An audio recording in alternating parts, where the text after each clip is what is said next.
Welcome to Flat Earth Debate Live. I'm your host Nathan Oakley, and if you are new to this channel, or you've not done so already, then be sure to subscribe, hit the bell notification icon and join button if you'd like to become a Nathan Oakley 1980 channel member and keep up to date with the Flat Earth Debate. If you would like to support the channel, there is a super chat that runs alongside each of these shows while they are live, and there's also a PayPal, Patreon and crypto link in the info box below the video. Also, below this video, you can get £50 for swapping your UK electricity supplier to Octopus Energy, and this is a particular note if you drive an electric vehicle. Most importantly, if you'd like to join the discussion, simply mute the page you are currently watching, then click the link in the info box below this video to join the panel and express your views on the nature of Earth. If you do join, please don't swear. If you do, you'll be ejected, and if you are, please don't try to rejoin the stream using sock accounts. You'll be warmly welcome back on the next stream. Please also share the show on social media. Sharing the show obviously increases the live audience, but this in turn increases the chances of a more diverse panel, so please share the show on Facebook and Twitter. Now we are joined by Neil, 10th Man, Refracted Curvature, Righteous Force, Arwin, and a whole bunch of people in Discord, so welcome one and all. Hello. Good morning. Good morning. Hey, good morning. Good morning. Good to have everyone. Any evidence that you can have gas pressure without the nest? Go on, John, go. I was going to launch straight into housekeeping, but go ahead. I was going to say he did have a righteous voice. Indeed. Any evidence you can have gas pressure without a container?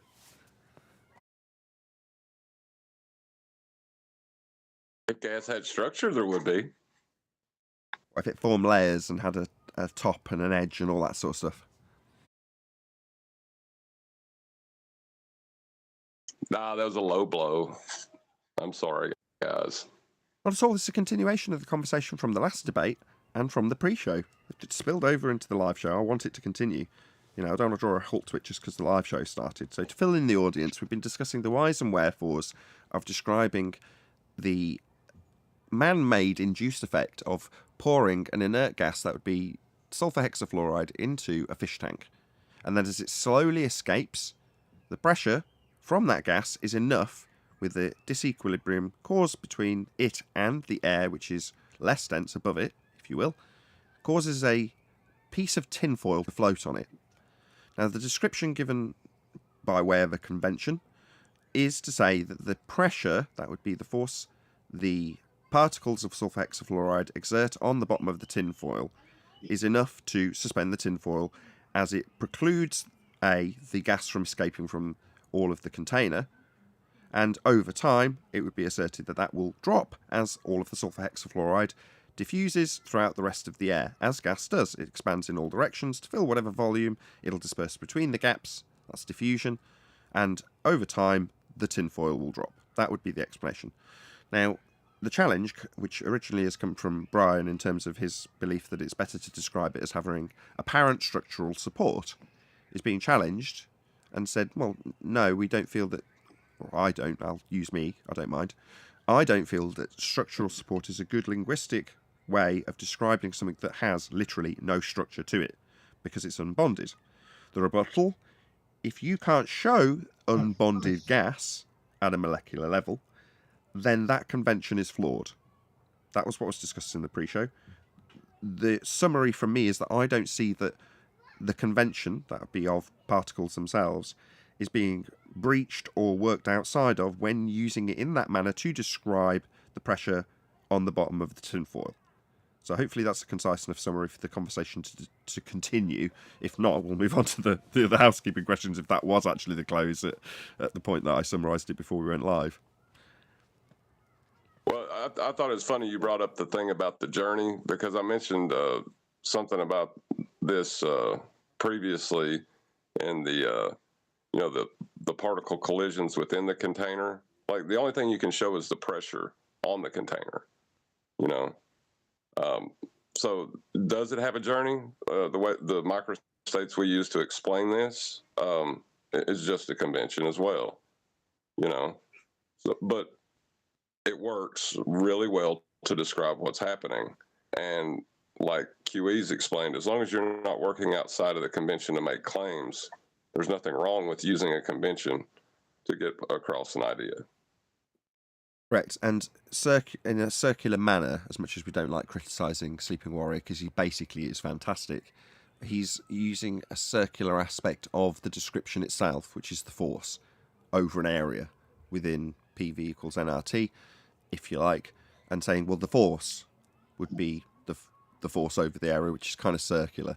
So that doesn't necessarily work either, because it's kind of trying to take an aspect of the description, that's a description of an effect, and ascribe causal attributes to that description, which would be working outside of the convention. I think you'll agree, John? Yes, that's one of the things I was trying to bring up on that. But, you know, everybody was getting heated. Now, if Professor John D. has brought up that when you interfere with entropy, it presents itself as a force, I think that there's nothing wrong with saying that. Because then, you know, pressure isn't your force. It's interfering with entropy. Right, it's the creation of the disequilibrium that can be... Sorry, Sleepy Warrior. It can be thought of as a force, Sleepy Warrior. I'm such a bastard. He was doing that to Brian. Oh, God. I didn't expect this to go this way, by the way, Sleepy Warrior. Yeah, that was a low blow. Go ahead, whoever that was. That was me again. Go ahead, truth be told. Yep. I just first want to say that no, you can never have gas pressure without a container. Let me just say that first and foremost. Secondly, I still disagree with maybe I need to present it like this. Yes, you can't, when you measure photons, for example, if you make that example, you can't say what the photon did between when you're firing it till it hits the plate. I think that's where my disagreement is with the particle thing when it was used as a rebuttal against Brian, because we were describing what the photons were doing to prove our point, and that's where I had a thing about it, because we're saying that it's hitting the foil or whatever at how many collisions. Now the thing is, okay, then prove that collision. That's how you qualify pressure. Yeah, if there was no force over the area, then it would immediately drop, right? Because there'd be nothing precluding it. The fact that it doesn't, although as soon as I said it, that also sounds kind of circular. Hello, Sleeping Warrior. Yo, yo, yo. Can I just correct something that was just said wrongly? Nothing has been said incorrectly. How dare you? So, do you want to say what you said again, Nathan, about how you said it was a circular reference when force was the pressure or pressure was the force? How did you word that? Actually, John's point, so I'll allow him. Go on, John. Right. You described pressure or force as a push or a pull, but you can't demonstrate that without an area for it to act upon. So it'll be a push or pull over an area, which is the same as saying a pressure over an area. But a force can't be the pressure, and the pressure can't be the force if the pressure requires an area and the force does not. Okay, so 2 points. So let me get through both of them before we counter and come back with a rebuttal. If we say that gas pressure requires a container because the pressure is created by the collisions of the molecules bouncing off the surface of the container, if we say that, and then we describe that pressure as a force, which is what we do because it's called gas pressure, and added to that, we define pressure as the force per unit area, then we have the interaction. We have something that is acting on the egg, for instance, that Brian would describe as structural, and we would say there's no structure there. But if you accept that gas pressure is the molecules colliding with the underside of the egg in this example, and pressure is defined as the force per unit area, you then have the explanation for why it's not structure, but is pressure. And your second point? That was my second point. If you add the definition of pressure. Right. Pressure over a unit area, right? You're just taking and putting one on the other side of the equation, right? To demonstrate, which is making your definition circular, because you're saying that pressure and the force is the same thing on both sides of the equation, which when you add in area to one side, you'd have to then add it to the other. No. All I'm doing is using the definitions that we're given in science, yeah? So I've got it on screen now. I'll just read what it says. All I've typed in Google is pressure definition in physics, and the first one comes up with GCSE bite-sized physics, BBC. It says pressure. Pressure is the force per unit area. This means that the pressure a solid object exerts on another solid surface is its weight in newtons. Well, that also applies against the medium it's in, because the egg is applying a pressure within the medium, and equally, the medium is applying a pressure against the egg. But when you calculate pressure, it's the force per unit area. So the egg's got a unit area, and it's applying a pressure into its medium. That's why it's sat in its position of equilibrium. I don't see how this is circular. I see it as similar, but not circular. The word is what makes it circular, because that's an equal sign in mathematics. Pressure is equal to the force per unit area. So the force / area, right? Yeah, so pressure if you're, equals... Hold on, Anthony. Go ahead, John. So if you on the left side of the equation has to balance, or you have an imbalanced, you have an inequality, and that's a flawed equation. How? Pressure equals force over unit area. I don't see. And force is equal to pressure over an area. Would you agree with that? No, force is loosely defined by many different sources, but generally speaking, it's defined as an interaction, a push or a pull. An interaction being pressure. The key word. That can be pressure too. Pressure is a push or a pull.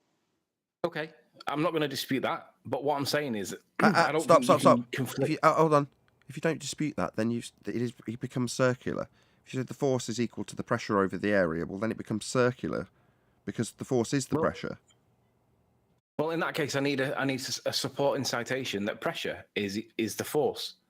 The force over an area. That's how it's defined. Sorry, John. You go ahead. Sorry.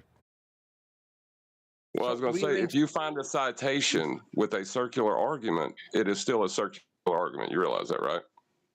So let's have, what's the rearranged formula then for how it can be circular? Are you saying that force is equal to pressure against the unit area? No, that's what you're saying, and it's circular. I'm sorry, John. Just what you're doing is you're ascribing it as a causal aspect, right? When you put it on the other side of the equal sign, that's the point he's making. When you describe the effect, right, that convention to describe the effect is perfectly sound until you take one aspect of it and put it on the other side of the equal sign. That's the issue. So just playing devil's advocate then, when they calculate F equals ma, they have force equals mass times acceleration. So if you're saying that force is equal to the egg accelerating, and are you saying that makes that circular because it's equal to? Yeah. What's mass? No, that ain't, hold on. No, I'm not saying that. I'm saying if you define mass as force, you would make your definition circular. I was waiting for him to. Well, that's what I was leading him to do. Would you? That's what it's being used to do. In which case, yes, unless he does it in that way. But it depends on how it defines mass. I don't see how there's a circular reference here, because the way I understand this, and I think the way most people conventionally understand it, is if you do one side of the equation, to balance the equation, to equal the equation, there has to be the second half of the equation. But if you're saying it's circular... No, because it's in both. If you move it from one side to the other, then it isn't in the other side anymore. Whereas if you've got it in both sides, you've got it as both cause and effect. Well, that means that if that's the case, then F equals ma has to be circular in the same way that pressure has to be circular. Yeah, when you define mass as including the pressure or the resistance to acceleration, what would that be, Anthony? When you define mass as a... Say that again. As a resistance to an acceleration. Inertia, basically. So then wouldn't the equation then be inertia is equal to the mass divided by the resistance to acceleration? I don't see how that's circular either. let me give it to you in a basic mathematical formula, right? So if 3 is equal to 2 plus 1, so 3 will be our pressure, 2 will be our force, and 1 will be our area, right? Yeah. Okay, so you can flip that and say that 2 is equal to 3 minus 1. Correct. Okay, what you're doing is you're flipping it, but you're not accounting, you're equivocating 2 and 3 to be the same thing. No, I don't agree. I'm not flipping it either. What I'm saying is that when the egg is in its neutral position, its equilibrium position, because it's got matter, mass, energy, whatever, inertia, and it's in a state of balance, because it's in that state and it's equal all round, when it starts to accelerate for whatever reason, cause can be irrelevant, but once it starts to accelerate, there's got to be a force that's doing it. Do you agree with that? No, you've altered the balance of the amount of force on a given area by way of changing the solution. Well, when you do that, you're not instilling a force, a magic force by adding salt. You're changing the density, which changes the force over the area of the egg. Now, if Agreed. that area happens to be, in this instance, less dense, then it's going to move in a certain vector. But that's not a force. You're just describing the effect of the area of the density over the egg in that manner. That's the convention. It's only applicable to the effect, not the cause. The cause you establish with the experiment. You change the density of the liquid. Well, that's not changing any forces. It's changing the density. Well, the disequilibrium was created. But when you get to the disequilibrium, you're describing an entropic effect. You're changing the entropic effect by changing the density. There's your cause. Sod all force, that's part of the convention to describe the effect. I agree, but when we in the last show when we had that tinfoil boat sat on top of the sulfur hexafluoride, and the issue was to do with the meaning of the word structural, and I drew in that red scaffolding to illustrate that there wasn't any structure there. The equal and opposing way to describe that effect that we were observing is that there's no structure there. He says there is. I say there's not. I just say that there's an equal amount of pressure keeping the boat up from below because the gas happens to be there for now. And I think when we're trying to compare or contrast the two positions, because Brian doesn't like the word pressure, but I don't accept that there's a structure there, we're at an impasse. But I think that the impasse can be achieved or can be overcome by applying the correct definition for pressure, because pressure is describing the force acting on the egg in the given area inside the tank and acting on the underside of the egg from below.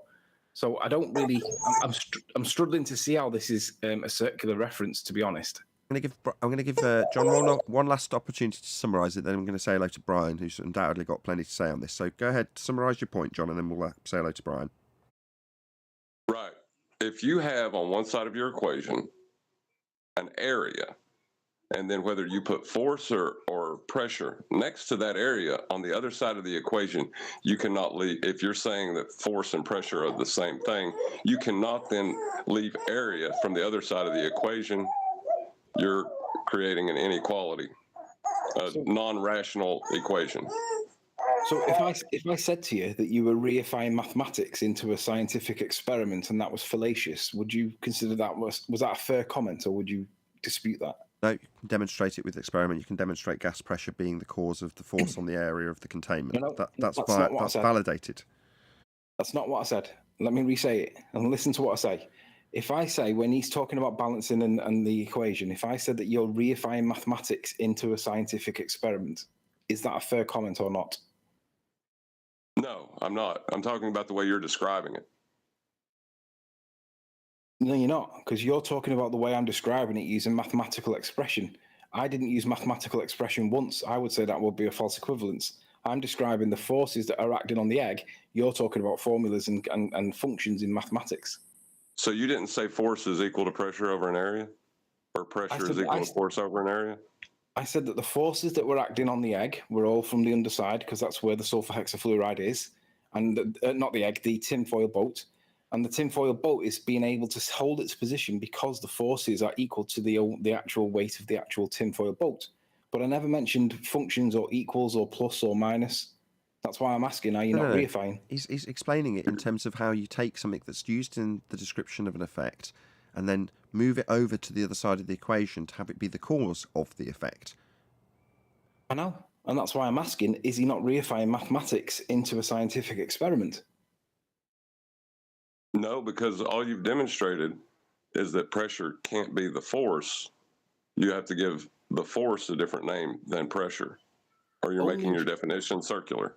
You're claiming an invalid point based on your application of mathematics. I'm going to say that you're wrong to apply the mathematics because it's clear that the force that's keeping the tinfoil up is the effect of the gas in there pushing up against it. But you substituting that for mathematics in the form of expressions or whatever, maths or divisions or multiplications or however you want to describe that, isn't actually what's really going on real world. So again, I'm going to read. Okay. I'm going to put down. I'm going to say that's reification. That's fine. If you want to take away the convention and description of mathematics, then I will challenge the convention and description of words you are using to try to make your point. That's what this will come to. Hold on. What's just happened is what Brian did on the last show. I'm going to interject there because what John's doing is saying, right, if I can't use the language of maths to describe this because you're saying I'm reifying it, then you can't use the language of English. That's what he's doing. Okay. No, it's not okay. Not in the slightest. It comes down to the Socratic method, us agreeing on what words mean. And once we reach mutual acceptance that the definition of the word meets the description you are applying it to, then you can move on. You don't just go, well, maths isn't a real thing. It's just an abstract language. Therefore, you can't use it. Because he can just turn around and go, English is just an abstract language. Therefore, you can't use it in any. This is nonsense. I'm going to shout out a few super chats. Then we're going to introduce Brian. Everyone get a grip. We're just going to shout out some super chats. Then we'll say hello to Brian. Then we'll move on. Okay, shout out to Bex for the Norwegian krona. Thank you very much indeed. Really appreciate the support. Also, Al Junkie, thank you very much indeed for the €1.99. Really appreciate the support. It says Globers wear sulfur hexafluoride hats. Poor souls. Right on. Thank you very much indeed, Al Junkie. Also, Godzilla37, who says, with his $6.99 Canadian, depends on what your definition of is. That's who's that? Clinton. Right? Is that Clinton? That sounds like a Rumpolian perspective. It depends on what your definition of is. So thank you very much. Yeah, Bill. Yeah, I'm with you. Listen, let me respond, Nathan. It's my screen on share. Nearly there. Then I'm going to introduce Brian, then we'll crack on. Nearly there. Shout out to William Shepherd for his $5. Thank you very much indeed. It says F equals MA. Force equals resistance to acceleration times acceleration. Oh, really? Thank you very much indeed, William Shepherd, for the support. I think Bex actually sent me a PayPal as he's super chatted. I'm sure he doesn't mind being shouted out for the PayPal he sent me, which I'm really, really grateful of. So yeah, I'll get into that if the discussion dies down. We'll not interrupt this with some e-begging right at this point, but thank you very much indeed. Also to Retro Bill, he says, great debate today. I agree, it's the game's being stepped up because of the lack of absence of ball defenders, as there is nothing to defend anymore. Right. That's it for the super chats, unless anybody else smashes it in the next 10 seconds. Brian, hello, how are you doing? Hello, Nathan. Hey, everybody. Yeah, I have stuff to say on this, but if Anthony wants to give a rebuttal there to that, I'll go after him. I do, yeah, because like the claim was then that what Anthony's doing is throwing out the convention of mathematics, like in the same way that Brian did when he said yesterday on the other show on Friday, when he said, if you can't show the gas molecules are unbonded, and I see the equivalence, I see the similarities, and I accept that criticism. The difference is, if we look at the definition of mathematics, it is defined as abstract, right? It's not part of the scientific method for good reason. It's not part of science. If we look at the definition of what pseudoscience is, a collection of beliefs or practices, in this case, it would be the application of abstract mathematics, mistakenly being regarded as being based on scientific method. Well, I'm basing what the egg or what the tinfoil boat was doing based on the actual interactions of real world. I'm saying that there's a pressure being created underneath the tinfoil boat. It's pushing the tinfoil boat up a little bit, and over time, like Nathan said, the tinfoil boat will fail. It'll sink and it'll end up on the floor. But I'm not throwing it out as a convention. I'm contrasting it and saying it's not based on science. It's based on the concept, the abstract language of mathematics. Well, mine's based on the actual real world forces. And what convention did you use to convey that to everyone? The actual what we see. We're seeing the effects of what we actually see. That's how you conveyed You it. have to use language. You had to use language, right? Okay, so the convention that I was describing was the effect that we see. That is the only thing I can. You're just reifying English words into actual things, Anthony. Let me get the tinfoil box on screen. Let's just get a response to that. We're going to get Brian next. Let's get your response to that. You're just reifying your English words, the movements of your tongues and the sounds that come out of your mouth into actual things. They're just words, Anthony. You're just reifying words, my friend. But we do have words in science that define these things, don't we? They define them, but they aren't them, Anthony. They aren't them. You're just reifying your language, aren't you now? That's what you're doing, by the way. Hello? No, I'm not reifying language. Yeah, you are. I'm using what we see to explain the phenomena that is the structure that Brian says exists, that I say doesn't exist, for the support that we can all agree on does exist. So there's the point. Hold on, Anthony. You're using the Socratic method as a defense while simultaneously using semantics as an argument for why you can't use maths to describe this. That's what you're doing. You're saying, well, no, we've got to come to a conclusion about what we agree on in terms of words and their meanings. Yeah, that can be done with maths also. It's just another language. Really. No, it's abstract though, isn't it? So's English. You're double dipping. No, let's I'm just not shout double out. dipping. Let's just stop. Right, I can't believe Anthony is now guilty of what Brian was guilty of. John even did it sarcastically 10 minutes ago. But now it's actually happened. Anyway, shout out to Mike808 for hitting the super chat. Really appreciate the support. 100 people watching. Please share the show. The only reason there's 100 people watching this is because some of you in the audience have shared. Brian, I know they're in the middle of it, but I do want to get you interjecting in this. Well, let me bring Brian in. Hang on one second. Okay, I'll leave it to Anthony. I'll trust him. If it takes more than 2 minutes, Brian, I'll shout at him. Well, I've contrasted the mathematics and by putting it outside a scientific method by defining the term mathematics as abstract. If Brian was right to dismiss the claim of I can't prove intermolecular bonding of gas molecules, then he's going to have to show how we can exclude it. Because the reality is I can't exclude mathematics because it is based on abstract concept part of, it's not part of science. But where's the bit that makes the intermolecular bondings, like how can that be excluded from Brian's perspective? Right, I actually was originally going to reply to something Nathan said, but I'll go into this first. Now, I use the term structural support. I don't claim what class, if any, structure the gas has, because I can't see it. My argument with the descriptive model is that because none of us can see it, none of us can use that convention as an argument against what I describe, my description of the effects we see. When it comes to, let's just say, the sulfur hexafluoride and the tinfoil both on top of it. Mostly what I'm hearing, and I'm hearing it from Nathan earlier, I think, you can correct me if I'm wrong, Nathan, and I think I heard it as well from yourself, Anthony, today, is that the reason the tinfoil boat stays up is due to pressure, right, underneath it, right? But if we use a different gas and at the same pressure, that won't happen. You're excluding density out of the equation. No, we're incorporating density by describing the pressure as the force per unit area. The boat, or the tinfoil boat, has got an area, and the force that's the same force that creates gas pressure is the same force that's acting on. This is essentially the surface of a container. It's only a small container, and it's got holes either side of it, all around it. But the surface is essentially a container. So it's the same force that gives us the gas pressure that we breathe at 14.7 that is pushing this tinfoil boat up.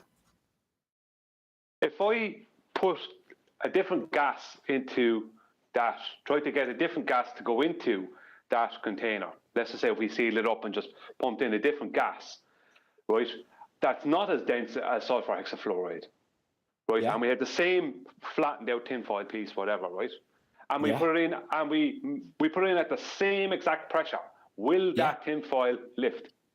If you turned the see this container, turn this container 180 so it was all upside down, and then fill the container so that the less dense gas was trapped in by the container, and then you put that boat in, it would float upside down on it because there would be a puddle short term. It would escape over time. Entropy would take effect, but this little container would appear upside down, and it would appear to be floating upside down like it were in Australia. That's what would happen.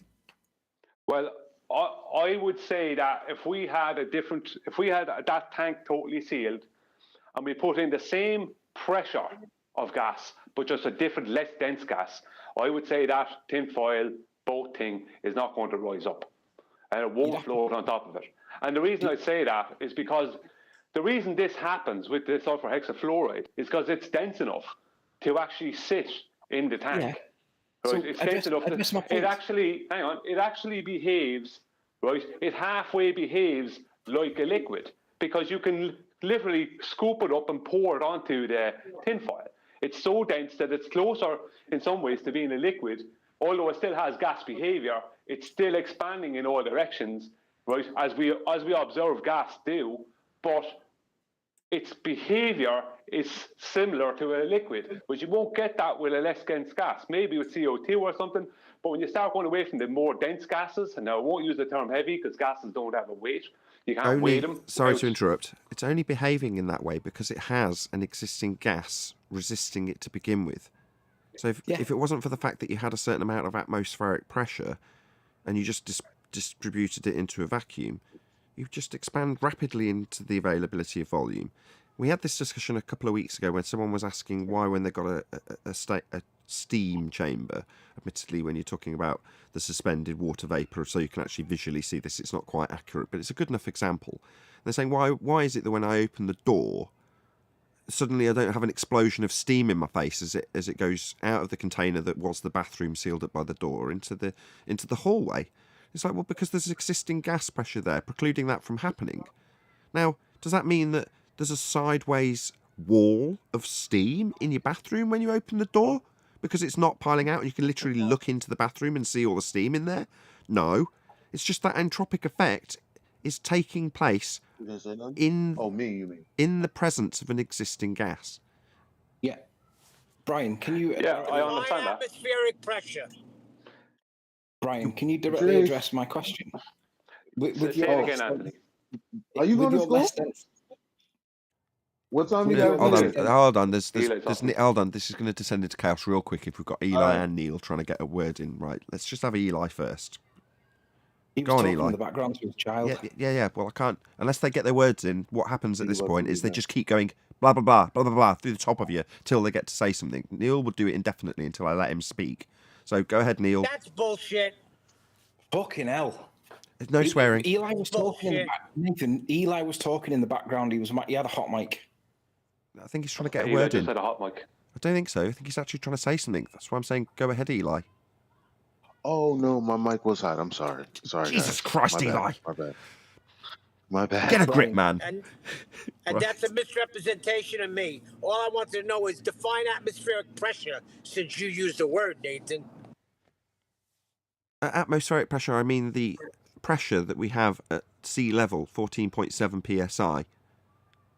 Now, my reification of a sphere is unintentional, Neil. I'm sorry. Okay. Brian, There's an existing gas pressure precluding the sulfur hexafluoride exploding out into the availability of volume because the volume's already full of gas.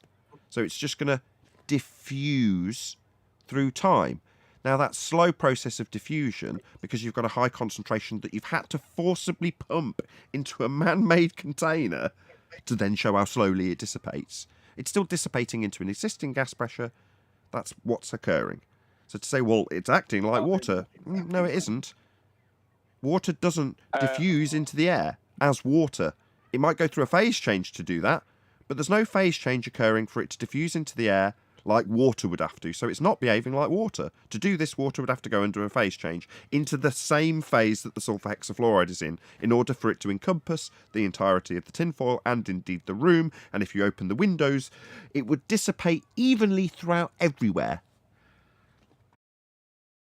Yeah, I'll respond to Anthony's. I'm going to get back to you on that, Nathan, because I think you have me mixed up in my understanding of this. So I'll get back to you in a moment, but I'll respond to what Anthony wants me to respond to first. Yeah, let me ask this. So you said that if the gas was a less dense gas in the room, right? I'm going to use Flatzoid's recent video to demonstrate a less dense gas. It's not in a room, it's outside, and it's in the open air, in a vacuum, according to them.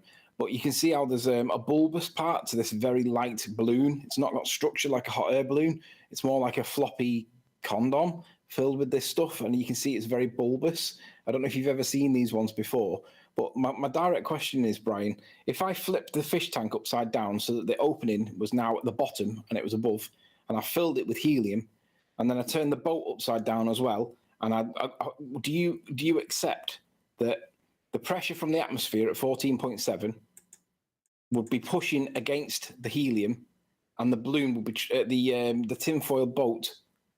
Hang on, let me work how this would work. No, you've got it. You're there. You're saying, would it do the reverse effect if you had the helium trapped underneath a fish tank that's got a closed lid and an open bottom, and then you had the tinfoil thing in exactly the same position it is now, but with slightly extended sides to the drawing that you've done, and you've got helium above?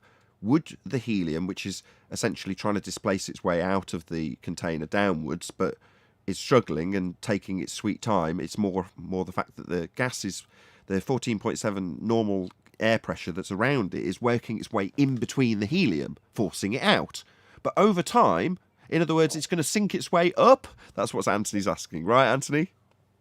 I've got it in the wrong place. Forget where the boat. I've put the boat here. I've put the boat at the top, and the weight of the helium is pressing against the boat.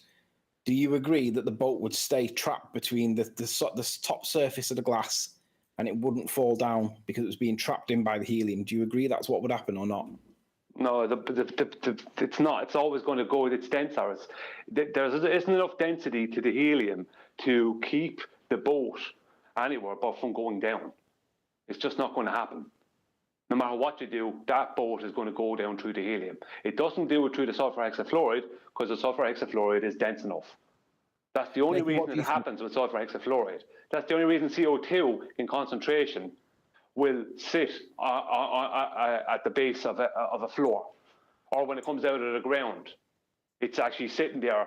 It's sitting there when it's in concentration because it's so dense in concentration.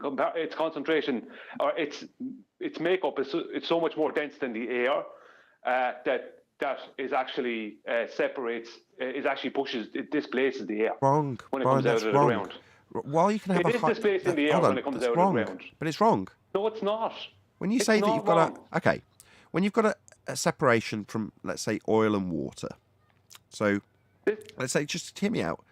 When it's liquid, right, you've got a layer of oil on the ground, yeah, and water starts pumping its way up, right. What's going to happen in that instance with two liquids, Brian? They're going to separate into separate layers, right? You're going to have a distinct layer once they settle of oil and a distinct layer of water once they settle. Would you agree so far? Yeah, absolutely. Okay. The difference with a gas is that the entire time. I know what you're going to say. Well, that's it. Those two layers. Going back to entropy. You keep going back to entropy. I'm talking about. I said a concentration of CO2, and I even had video I showed on the show before. Right? You think that I'm denying that entropy is going to happen? I am not. Entropy happens to gases, liquids, and solids, just at different rates. It's not in the same way, but not in the same way, Brian. Not in the same way. Let me just hear me out. I didn't get to the end of my example. So, in the same way as you've got one layer at the point of equilibrium and another layer at the point of equilibrium. There's no exchange going on. There's nothing happening. It's just at equilibrium. Well, when you generate this start with the sulfur hexafluoride, it's far from at equilibrium. You've induced a state of massive disequilibrium to show this effect. And then you're saying, well, comparatively, it's like when you've got a layer of liquid. No, because that would be in complete equilibrium to show that layer. Now, before that's achieved, somebody's giving me feedback. Someone's got their mic, speakers close to their mic. Before that effect is achieved with the gas, you have to have the gas in disequilibrium, and all it's going to try and do is reach the equilibrium where it won't induce this effect anymore. By distinct difference with liquid, when it's in equilibrium, it can produce this effect, i.e. you can float a cork on one of the layers. Yeah? So it's very different in terms of its behaviour at the point that you make this demonstration. Floating a boat on water, the water can be considered in equilibrium. Yeah, you might have waves, but that's not my point. My point is that in terms of it's not going through a phase change for you to float the boat on it. It's not mixed up with the air and then trying to find where it's going to settle for it to float on it.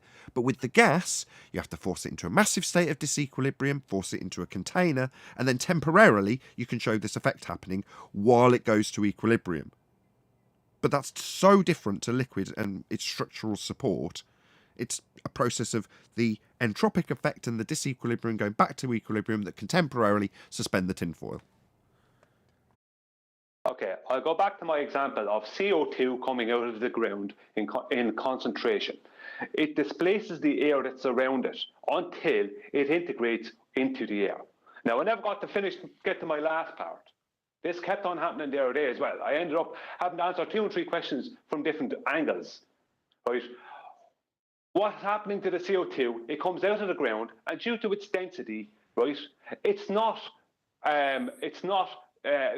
succumbing to entropy, right? The description of entropy. It's not succumbing to that immediately because it's in a concentration and it's pretty dense. Yeah, it is. That's wrong. Hang on. Leave me finish. Now, what's happening is, due to its density and its concentration, it's displacing the air that would be on the ground. It's displacing that out of its way. And what's happening over time, right? It's integrating with the air. Right, it all ends up becoming part of the air. Air is just a basic collection of all the gases, with the majority being oxygen and nitrogen. But that will happen. It will do that. It will integrate into the air. But for that time, when it's in a concentration, due to its density, it is displacing the air. That is actually happening. So I'm not saying 2 gases are going to sit at different densities and be 2 layers and going to stay that way for an indefinite amount of time. Okay. That's not going to happen. Okay, so you're saying it's because of the density. So if I get a room like mine now and fill it with 25, 30 canisters of helium and open them all at once, and they're all at high pressure, not density, the pressure of the helium's very, very high in the canisters, and I release them all at once, do you not think that the helium's also going to displace all of the normal air in this room, and I'm just going to be left with majoritatively helium? It's going to be in very high concentration when I open all of those canisters all at once, isn't it? Well, yeah. What's going to probably happen is for a time... leave me answer. I was stopping someone else. Go ahead, Brian. What's going to happen is that helium, if it's in concentration, if it doesn't just integrate with the air, it's going to end up at your ceiling for a time, and then eventually it will integrate with the rest of the air. Perfect. But for a time, it will end up at the ceiling. Okay, perfect. Yeah. So, I have no problem with that. Okay, yeah, that's where I was trying to lead you. So you're saying, but for the fact that it's contained to a certain extent. Yeah, it'd fill the room from the top down, wouldn't it? Yeah, but the thing about it is, what you're forgetting is, why is it at the top and what's beneath it? What's beneath it is air. And why is air beneath it? Because it's more dense. Why is there air beneath it? It is more dense. Air is more dense than helium. Yeah. No. But in my example, helium is at the roof, at the ceiling. Sure, Brian, the reason I made the example was because in my example, you can still displace air with a less dense gas if there's enough of it at a high enough pressure. So I've got lots of heat. Brian, if you've got lots of it at high pressure, the pushing of that pressure, right, will push and displace the air out of the way. Nothing to do with the density of the gas and everything to do with its pressure. At that point, the high pressure forces out the lower pressure. Doesn't matter if it's helium or sulfur hexafluoride, but having it in a high concentration in containment. So if you've got a gas that's at high pressure beneath the ground and it eventually releases, that is going to force the air that's in its way out of the way. And like you say, at high concentration, if it happened to be in a little bowl, you might end up with a high concentration of that gas as it pumps out and displaces the air. Now, you said, well, at that point, entropy stops. No. The reason it's got there is because entropy is occurring. The reason it's got to displace the air in the first place is because of entropy, because it was at a higher pressure. It must have been, otherwise it wouldn't have escaped from the rocks. Yeah, it's got to break its way through. All pressure related.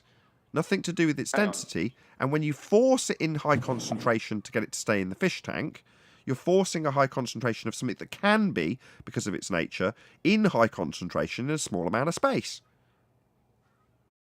Hang on. Now, for a start, I never said anything about entropy not happening. I've never said that. Yeah, you did. Secondly, no, well, I never said those words. Anyone can go back on this stream and they won't hear me say that.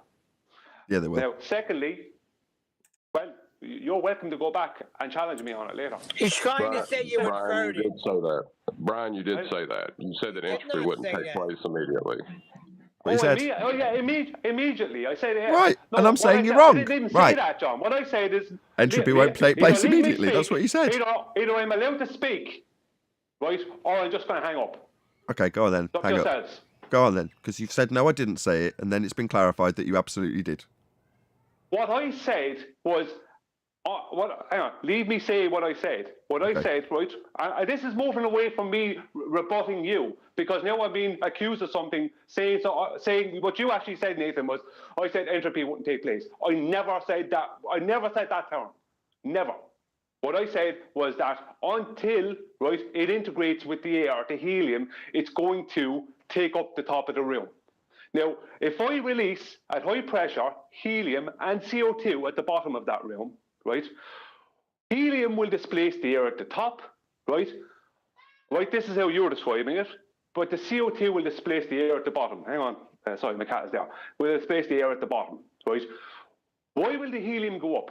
The helium is being displaced up the way by the air, right? Because in its concentration, because it's in a concentration, just like when it's in a balloon briefly, it's going to be displaced up the way, right? For a time, it will hold the top of the room, and the CO2 will hold the bottom of the room. Eventually, they will all integrate.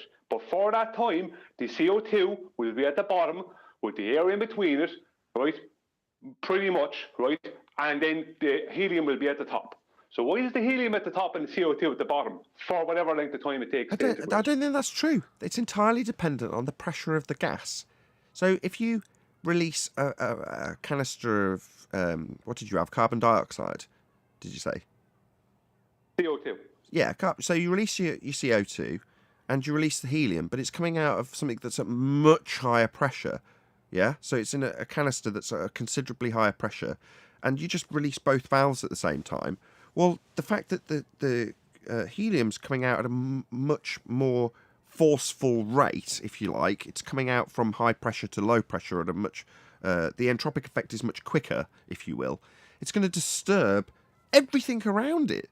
So it's not like you're going to have arbitrarily layers because one is described by you as being more dense. You might be able to say, well, its molecular weight is greater. But at this point, while they're exiting their canister at high pressure because they've been kept very close together, i.e. high pressure, it's just going to dissipate and burst through everything that's around it because it's at the higher pressure. Yeah, but I have no problem with that. I have no problem with that. You can do that with gas coming out of a bottle of Coke. It will displace the air around the bottle of Coke when you shake up the bottle of Coke and release some of the gas. It'll displace the air. I have no problem with that. I never denied that. The point I'm making is, why will the CO2 for a time sit at the bottom of the room and the helium sit at the top until it integrates all with the air and all becomes to one type of gas? Why will that happen? Well, I don't think there's a circumstance that would happen naturally. Therefore, you've got to induce the effect. And when you induce the effect, it all depends on what pressure you've kept the gases in their containers before you integrate them with each other. Then it's going to be whichever one's got the highest pressure will win in terms of it's causing the most chaos as it distributes throughout the air. But it's never, in my opinion, in this example, unless you try to replicate the natural effects of both helium and CO2 being released from the ground naturally to see which one would which one would integrate. It's like, well, no, at that point you've got to have containment to make this example. to have them distributed into an area that's contained, and then see if one forms a layer. If you're only letting them out at a very, very low pressure difference, you're letting them both eke out to see if you know, in the container, you can get them to separate out. But they won't over time, and that effect happens the moment they introduce to each other, because there's just gaps between them. So over time, unless they're bashing into a high concentration, which they are at say it with that Neil jumping down my throat, at the 14.7 that we experience at sea level, they're being impeded by the existing gas. And that means that the concentration builds up as lots of it's being impeded by the existing gas, and some of it, only some of it, at that point when it's first released, is making its way into the gaps. But that means that entropy is taking place not only for it to be forcing the existing gas pressure out of the way, but the moment it does, it's forcing its way into the gaps. That's how it gets out in the first place. So the only reason it can be doing this is because of the description that you would ascribe to it with the particles and their pressure to escape to reach the point where they're in a higher concentration in their semi-contained state. If there's, I don't know, a valley, for instance, or it's the bottom of some tar pit, or whatever it is that's inducing this gas release, it's not just an open space for it to disperse into quickly, i.e. a vacuum. There's stuff impeding it. Right. I have no hassle. Hang on, Anthony, please. 1 second. I have to respond to Nathan. You keep on bringing up arguments, Nathan, as if I'm going against certain things. I never went against that. I never said anything like that. My point being purely, why is the CO2 going to sit at the bottom and the helium be at the top for a time until the whole lot mixes in? Because I'll tell you why. I'll tell you. Because you've got a container. Yeah, but we always have a container. The world is a container. Not on their system, we don't. Who cares about their system? We're talking about reality. Okay, but listen. Hang on. I don't need that, Anthony. Who cares what the globe says at this point? That's not what this is about. The point I'm making, Nathan, is that CO2, right, in concentration, will sit at on the floor of a room, right, and until it integrates with the air in a concentration. It'll happen out in nature too when it comes out of the ground and it's within a little valley. It'll sit there. Yeah. Okay, can I get a response to that? Yeah. No, it won't. Immediately, the moment it enters the air, some part, no matter how small, has distributed itself between the gaps in the existing air pressure. Immediately. Yeah, so there is no, well, there's a high concentration. Well, in the same way we say, well, if they claim it's going down, the gas, we would say, well, what about the ones that are going up? So if you say there's a high concentration, well, concentration means that there's more of it down low than is distributing throughout the rest of the gas. But some of it hasn't stayed down there. It's already, the moment it was released, distributed in between the gaps of the existing air pressure. So at no point is there a homogeneous layer. No, there is a concentration of CO2 that comes out of the ground that displaces the air around it. And at the boundary layers of both of them, they are integrating. That's what's happening. It diffuses immediately. Yeah, while it's in concentration, it's always diffusing. Why is there arguments being made against me that I didn't make? I never said anything about it not diffusing. I've never made that argument. It's always diffusing, right, at whatever natural rate it diffuses at.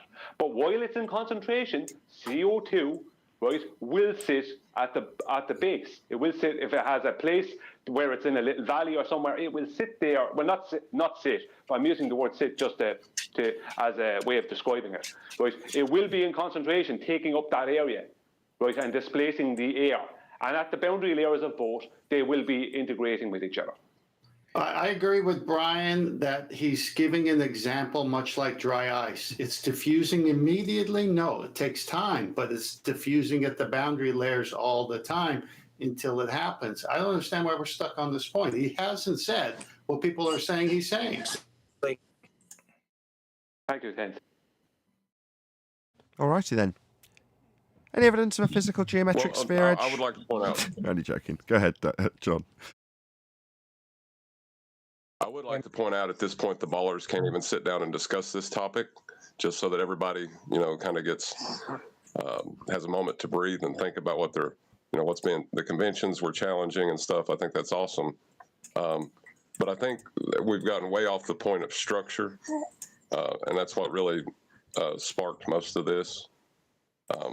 And I think that, and like Brian, I do feel like he felt like everybody was against him yesterday and may have said things unintentionally.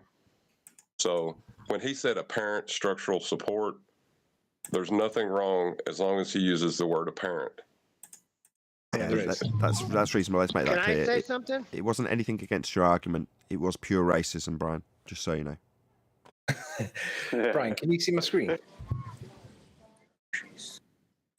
Brian, can you see my screen?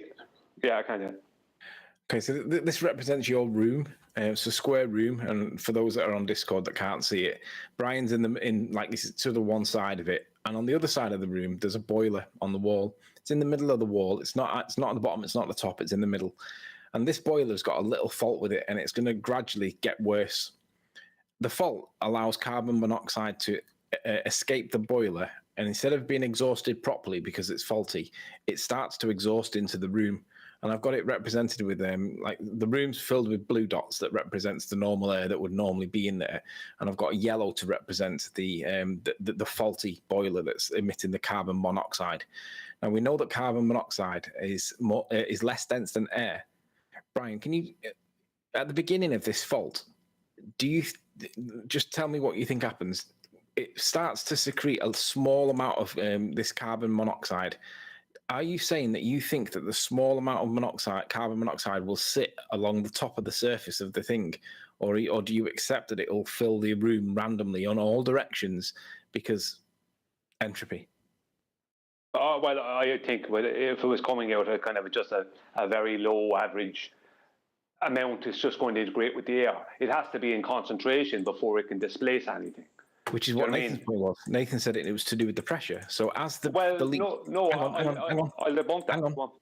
As the leak gets worse and worse and worse, and obviously it starts filling the room, then there's going to... Initially, you're going to start... If the pressure, the rate of the exhausting of this bad fault, if this was bad enough and the pressure was that much that it started to fill the room from the top down, which is what happens with carbon monoxide poisoning. It fills the room from the top down.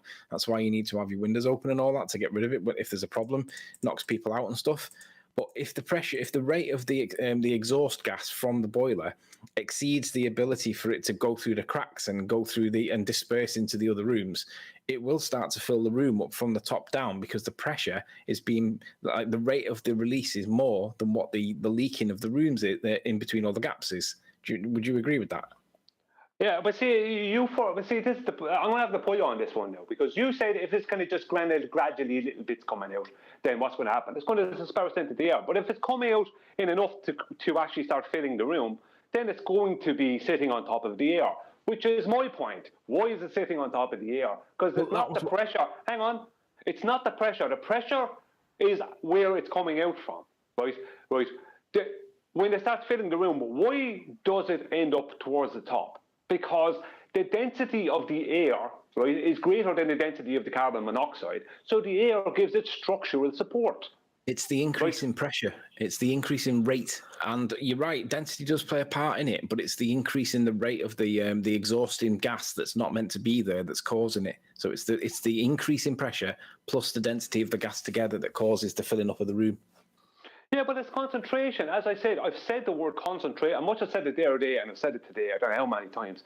In a concentration, yeah, when the balance of the carbon monoxide with the air in the room, right, starts to tilt, especially more towards the carbon monoxide, then you're going to have a situation where if there's more gas coming into a room than going out, then it's raising the pressure of the whole room, for a start, number one. Number two is that it's going to start coming down from the top. Because if it's in concentration, then it's going to sit on top of the air that's in the room. That's what will happen. Okay, let's just try this. Define concentration. A concentration of sand would be just a load of sand together. In concentration. A grouping maybe. A gathering of stuff. Gathering of stuff or people. Would you agree with that? Hold on. Well, whatever. Getting somewhere. Just I don't know what word to use. I don't even know why I have to define concentration. Because you're using it. Well, okay, because it's a concentration of carbon monoxide is an area where there is majority of that. Let's say a square meter, a square meter where there is where the majority of it is filled by carbon monoxide. That is a concentration of carbon monoxide. Just look it up then. Have a look at what it says for concentration, because it says a gathering of stuff. Now, for me, that implies stuff getting grouped or pushed together, when in fact the effect that we're describing is the antithesis of that. It's diffusing and spreading out. So in the same way as when you say gathering, let's use people, not because I'm going to reify them into gas, but if you say you've got a gathering of people, a concentration of people as they all move into the festival. Yeah? That's them all coming together to become more concentrated. Yeah? And then you can surf somebody over the top of them. You with me? Like crowd surfing. However, when you describe gas diffusion, or effusion, or any other entropic effect for that matter, it's the other way round. So you've got the gas starting in the crowd, like the people, and then leaving all of the gates all at once, getting less and less and less concentrated. So your description has it going one direction, towards gathering, concentrating, becoming more focused, when in fact the gas is doing the opposite of that. It's becoming less concentrated, it's diffusing, it's escaping. So I think that possibly will hopefully move things along. Maybe not. That doesn't clear up anything, because that just makes it more. You're just making it. This is back to the same problem again. You're just making it more and more difficult for me to make my argument, because you're stopping me using words that everyone understands, like concentration. So what word do you suggest that I should use to describe a concentration of carbon monoxide at the top of a room, air in between, underneath it, and a concentration of CO2 at the bottom of the room? What word should I use instead of concentration that everyone's going to understand here? Structural support, Brian. No. But this is about the word concentration here. Now I can't use the word concentration.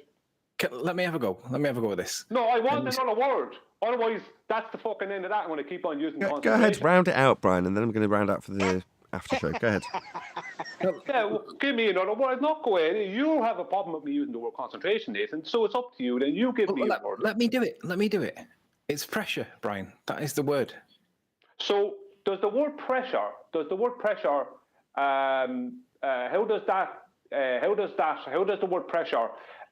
explain what I'm talking about? Because the interaction of the molecules is pressing on all the available surfaces, giving us the gradient, giving us the ability for these things to react with their medium.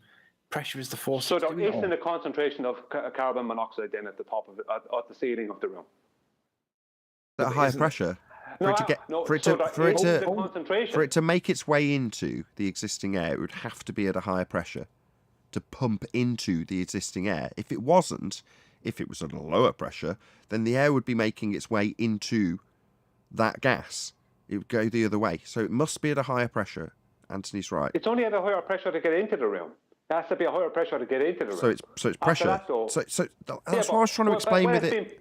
That's what I was trying to explain to you though with the containers. That for it to distribute itself into the room in the first instance, it's got to force its way in. Yeah, well, you can do that with pressure, but density will also do it.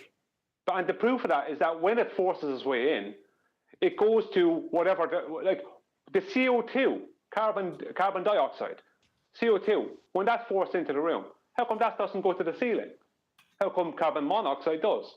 So you're denying density when you're having... It does though, Brian, density. It does. It distributes itself equally throughout the room. If you're saying where I introduce it, there's a high concentration.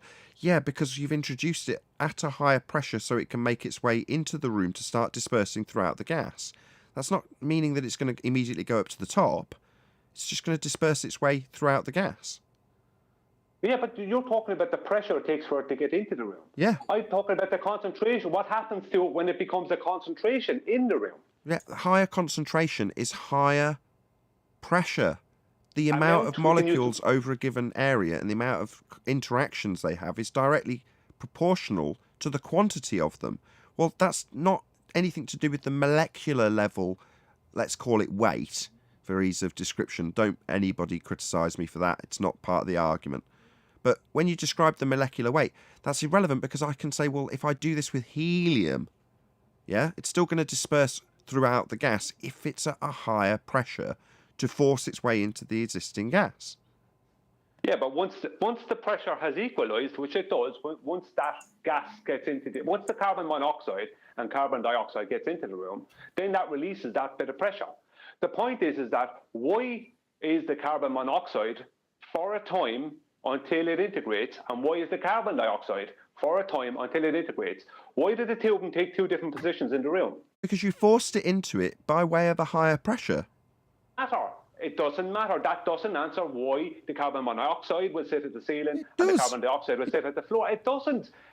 It won't sit. Hold on, that's a misconception that you think that they'll sit in layers. If you force them into containment, yeah, you can distribute them by way of having pressure, introducing them into the differential.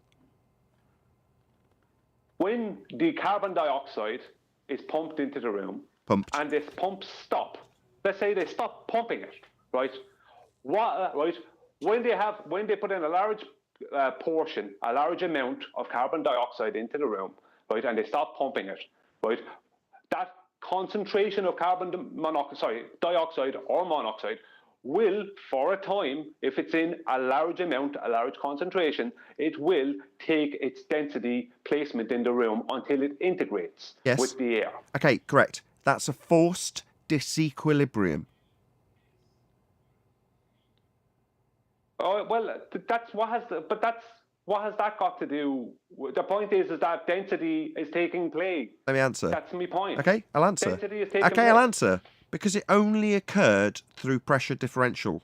You said when it was pumped into the room. Yeah, that would be you forcing it in by way of a pressure differential. So you're forcing, by way of pressure, a high concentration, to use your words, of gas in a given area. Yet that whole thing only occurred because you had the circumstances, container, to induce that, and you forced the disequilibrium. Now, when you force the disequilibrium, it's the same as putting helium into a balloon. You're capturing that disequilibrium. Well, if you do it in a contained room and you say, oh, look, I've managed to force the helium to all be at the top. Yeah, for now, when you had the high pressure helium to do it with.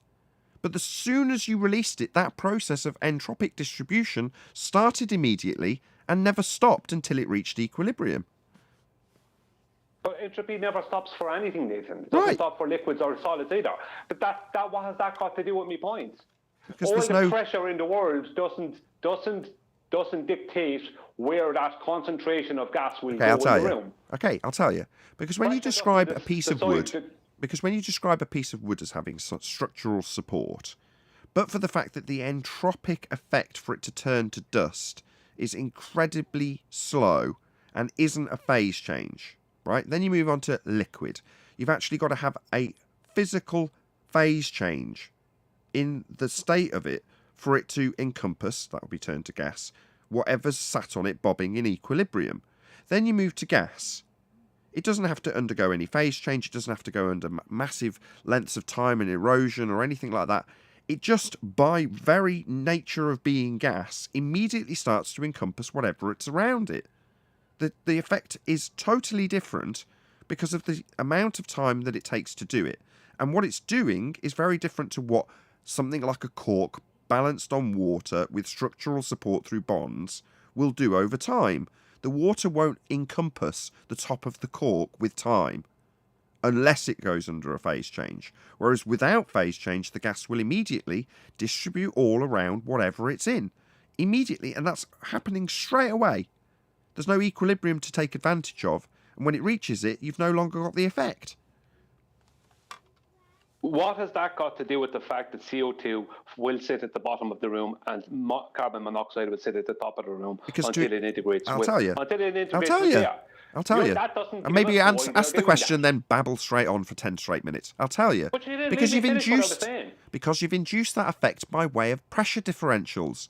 Likewise, when you pump out a gas that is contained under the ground and it physically pumps its way up to the surface, it's had to do that with pressure. So the start of your process starts with pressure for you to then create this man-made disequilibrium in the case of the sulfur hexafluoride in a fish tank, to then describe the effect of an entropic distribution through way of diffusion into the air as being the same as bonded structural support with water in equilibrium. They're very different things.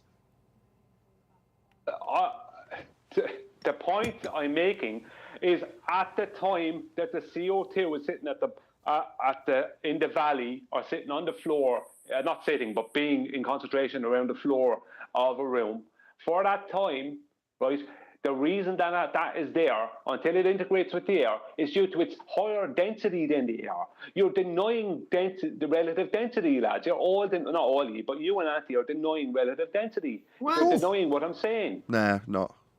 No. Yeah, you're denying relative density. Relative density is the reason that carbon monoxide will be at the top of a room and carbon dioxide will be at the base of the room. If it's forced in under higher pressure. Who cares how it got there? The point is that I don't care. My argument is not how it got in the room. Why do you keep going back to this argument about how it gets in the room? I don't care if fairies bring it in there. The argument I'm making is that when it's in there in concentration, the CO2 will, in concentration, until it integrates with the air, will sit at the bottom of the room. I'm going to say, if you are watching this on either Nathan Oakley 1980 or Nathan Oakley Premiering Streams, then stay tuned, as there will be an after show to follow. Unfortunately, if you are watching this live, this is where we bid you farewell. So a huge, massive, enormous thank you to all of you who smashed the super chat, liked, commented, shared, subscribed, hit the PayPal link, and all that good stuff. Also, below this video, you can get £50 for swapping your UK electricity supplier to Octopus Energy. I've been Nathan Oakley. Stay tuned if you're watching on a premiering stream, and I will see you all in the next video.